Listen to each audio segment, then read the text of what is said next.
चुनावों में इस्तेमाल होने वाली इलेक्ट्रॉनिक वोटिंग मशीन ईवीएम में वीवीपैट के मुद्दे पर आखिर चुनाव आयोग विपक्षी गठबंधन इंडिया का जवाब क्यों नहीं दे रहा। और आज बोल के लब आजाद है तेरे में दूसरा मुद्दा होगा, आखिर भारतीय जनता पार्टी नफरती नेताओं का साथ क्यों देती है, हिंसा का समर्थन क्यों करती है। और यह अपने आप में एक बहुत ही शॉकिंग स्टडी है। मगर सबसे पहले चुनाव आयोग और विपक्षी गठबंधन इंडिया के बीच में जो इस वक्त तू तू मैं का खेल चल रहा है, कांग्रेस के नेता जयराम रमेश ने चुनाव आयोग को एक और खत लिखा है दोस्तों, और उसमें उन्होंने चुनाव आयोग पर कुछ गंभीर आरोप लगाए हैं। वो आरोप क्या हैं आपके स्क्रीन पर। कांग्रेस महासचिव जयराम रमेश ने चुनाव आयोग द्वारा वीवीपैट संबंधी चिंताओं को खारिज किए जाने के बाद सोमवार को एक बार फिर मुख्य चुनाव आयुक्त राजीव कुमार को पत्र लिखकर आरोप लगाया कि चुनाव आयोग विपक्षी दलों के सवालों और ईवीएम से संबंधित वास्तविक चिंताओं का ठोस जवाब देने में विफल रहा है, नाकाम रहा है। इस पत्र में कांग्रेस नेता ने लिखा, 30 दिसंबर को विपक्षी गठबंधन की तरफ से चुनाव आयोग को भेजे गए पत्र पर चुनाव आयोग ने जवाब दिया है। मैंने चुनाव आयोग से ईवीएम और वीवीपैट पर चर्चा और सुझाव के लिए आयोग से मिलने का वक्त मांगा था, लेकिन उन्होंने मांग को ठुकरा दिया। मेरा सीधा सवाल दोस्तों, चुनाव आयोग विपक्षी गठबंधन से मिल क्यों नहीं रहा है? और आपने दो पंक्तियों का जवाब दे दिया। पहले आप विपक्षी गठबंधन से कहते हैं कि भाई आपको जो जवाब चाहिए आप हमारे वेबसाइट में चले जाइए, विपक्षी गठबंधन से मिलिए, आप चुनाव आयोग हैं, आप पक्षपात नहीं कर सकते, उनके जो सवाल हैं उनका जवाब दीजिए ना।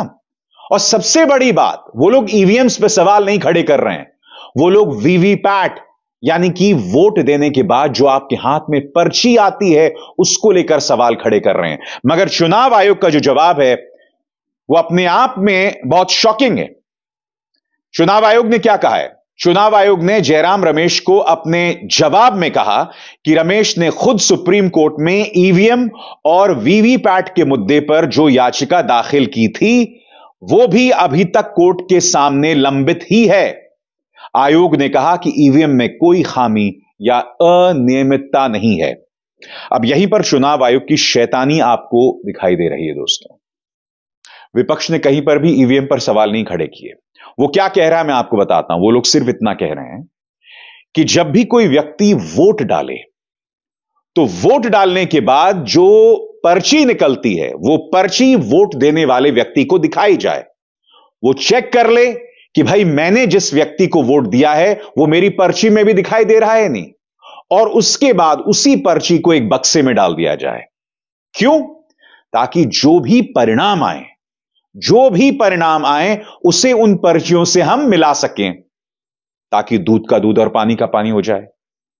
पूर्व मुख्य चुनाव आयुक्त SY कुरैशी ने एनडीटीवी को दिए गए इस इंटरव्यू में भी कहा है कि वीवीपैट की पर्चियों के 100% मिलान में आखिर चुनाव आयोग को क्या दिक्कत है। वो भी कह रहे हैं ईवीएम में कोई खामी नहीं है, मगर वीवीपैट यानी कि वोट डालने के बाद जो पर्ची निकलती है उसे मिलाया जाना चाहिए चुनावी नतीजों से जो ईवीएम से निकल के आता है। यह बात तो SY कुरैशी भी कह रहे हैं। SY कुरैशी भी ये कह रहे हैं कि विपक्षी दलों से चुनाव आयोग को मिलना चाहिए। तो बड़ा सवाल कि चुनाव आयोग उनसे क्यों नहीं मिल रहा है। जयराम रमेश ने अपने खत में कुछ सवाल उठाए हैं जिनका जवाब दिया जाना बहुत जरूरी है। वो क्या कह रहे हैं दोस्तों आपके स्क्रीन पर। चुनाव आयोग के जवाब में जयराम रमेश ने क्या कहा? जयराम रमेश ने चुनाव आयोग को लिखे पत्र को सोशल मीडिया पर साझा किया। जयराम रमेश ने सोमवार को राजीव कुमार को लिखे गए पत्र में कहा, मैंने आयोग के साथ इंडिया के घटक दलों के नेताओं की मुलाकात के लिए समय देने का साफ अनुरोध किया था। मुलाकात के एजेंडे में वीवीपैट के उपयोग पर चर्चा करना और सुझाव देना शामिल था। हमारी मांग मानने के बजाय आयोग ने हमें चुनाव आयोग की वेबसाइट पर मौजूद FAQ के जवाब पढ़ने की सलाह दे डाली। जब हमने कहा कि हमारे सवालों के जवाब इन FAQ में नहीं मिल रहा, तो आयोग ने हमारे सवालों को ही गलत बता दिया। इससे साफ पता चलता है कि हम क्यों ईवीएम और वीवीपैट पर दर्शकों के सामने चर्चा की मांग कर रहे हैं। राजनीतिक पार्टियों के साथ ही ईवीएम और वीवीपैट को लेकर चर्चा न करना बेहद चिंताजनक है। आप जानते हैं चुनाव आयोग पर क्यों सवाल उठ रहा है? क्योंकि जब कोई विपक्ष का नेता चुनाव में कोई वाहियात बात कर देता है, तब चुनाव आयोग त्वरित कार्रवाई करता है। यहां तक कि अगर उन्होंने कोई आपत्तिजनक बात कही भी नहीं होती, तो त्वरित कार्रवाई की जाती है। हाल ही के चुनावों में आपको याद है, प्रियंका गांधी वाड्रा को नोटिस भेजा गया था, आम आदमी पार्टी को नोटिस भेजा गया था। क्यों? क्योंकि उन्होंने प्रधानमंत्री नरेंद्र मोदी पर टिप्पणी की थी। मगर प्रधानमंत्री नरेंद्र मोदी मूर्खों का सरदार कह देते हैं, राहुल गांधी के बारे में अनर्गल बयान देते हैं। तब चुनाव आयोग अपनी कुंभकर्णी नींद से नहीं जागता। वीवीपैट के मुद्दे पर विपक्षी दलों से ना मिलना चुनाव आयोग के पक्षपात को एक बार फिर बता रहा है। अब आप समझे कि आखिर क्यों विपक्ष चाहता है कि चुनाव आयुक्तों के चुनाव में प्रधानमंत्री के अलावा नेता विपक्ष और चीफ जस्टिस ऑफ इंडिया मौजूद हों। यही सुप्रीम कोर्ट का आदेश था और इसे ही मोदी सरकार ने पलट दिया। मोदी सरकार चाहती है कि चुनाव आयोग पूरी तरह से उसके काबू में हो। आज चुनाव आयोग विपक्षी गठबंधन से मिल ही नहीं रहा। मैं यही तो समझना चाहता हूं कि ऐसा आप क्या कर रहे हैं जिसके चलते आप विपक्षी दलों से नहीं मिल सकते। चुनाव आयोग का काम है कि चुनाव की जो प्रक्रिया है वो सुचारू ढंग से चले। वीवीपैट की पर्चियों को गिनने में, उनका ईवीएम से निकले नतीजे से मिलान कराने में आखिर क्या प्रॉब्लम है चुनाव आयोग की? इसके लिए आपको सुप्रीम कोर्ट जाने की जरूरत नहीं है। विपक्ष सुप्रीम कोर्ट इसलिए गया है क्योंकि आप उन्हें सुनने को राजी नहीं हैं।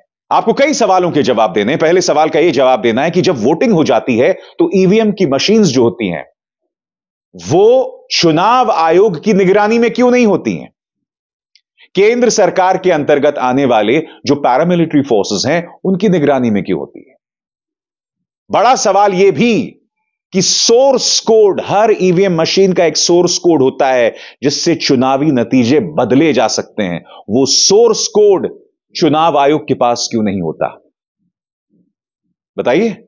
रक्षा मंत्रालय के अंतर्गत आने वाली 2 एजेंसीज के इंजीनियर्स के पास वो सोर्स कोड होता है, क्यों? ये तमाम सवालात हैं जिनके जवाब देने चाहिए आपको, जिनसे आप बच रहे हैं। मामला इस वक्त सुप्रीम कोर्ट के सामने इसलिए क्योंकि चुनाव आयोग इस मुद्दे पर पारदर्शिता नहीं बरत रहा। वो विपक्षी दलों से भी मुलाकात नहीं कर रहा, जो अपने आप में शर्मनाक है।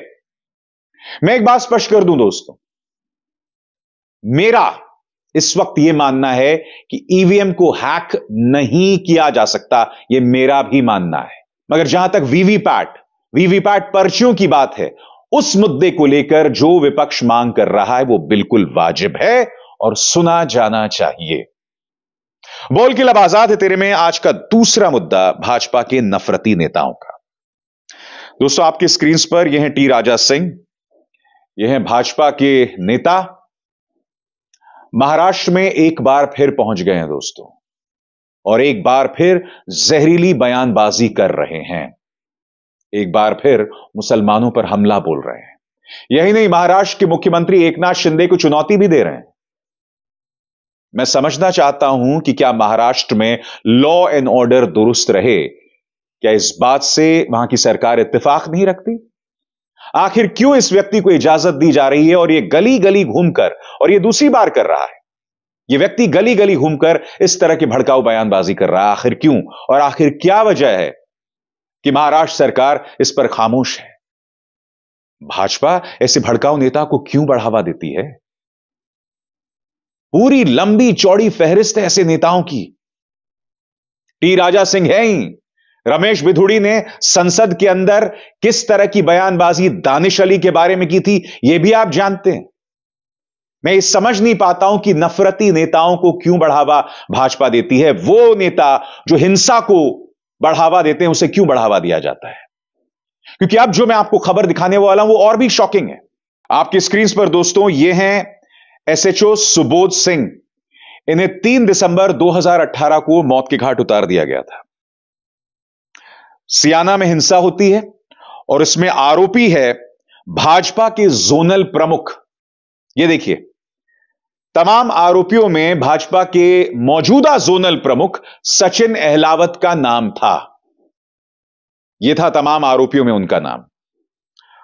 और अब भारतीय जनता पार्टी ने उन्हें नियुक्त कर दिया है एक अहम पद पर।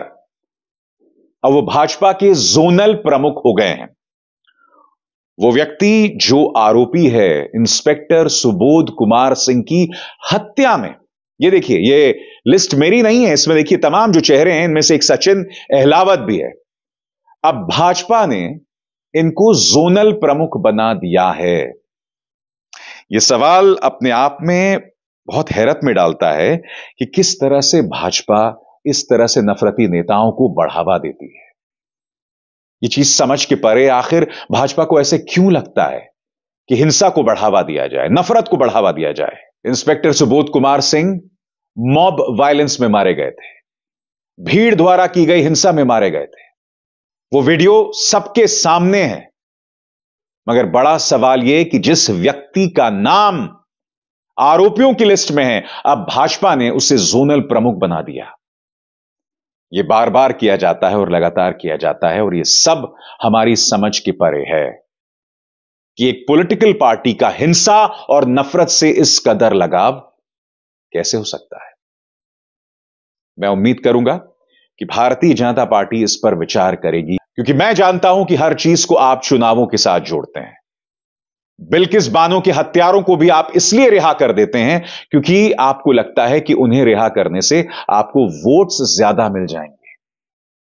यह कहीं ना कहीं सभ्य समाज के चेहरे पर भी तमाचा है कि वो बलात्कारियों को बर्दाश्त कर रही है, हत्यारों को बर्दाश्त कर रही है, हत्या के आरोपियों को बर्दाश्त कर रही है और नफरती भाषण देने वाले नेताओं को बर्दाश्त कर रही है, जैसा कि राजा सिंह, जिसकी मिसाल मैं आपको दे चुका हूं। मैं उम्मीद करूंगा, और मैं जानता हूं यह उम्मीद ही बेमानी है, भाजपा इस पर आत्ममंथन करेगी। अभिसार शर्मा को दीजिए इजाजत। नमस्कार। स्वतंत्र और आजाद पत्रकारिता का समर्थन कीजिए, सच में मेरा साथी बनिए। बहुत आसान है दोस्तों, इस ज्वाइन बटन को दबाइए और आपके सामने आएंगे ये 3 विकल्प, इनमें से एक चुनिए और सच के इस सफर में मेरा साथी बनिए।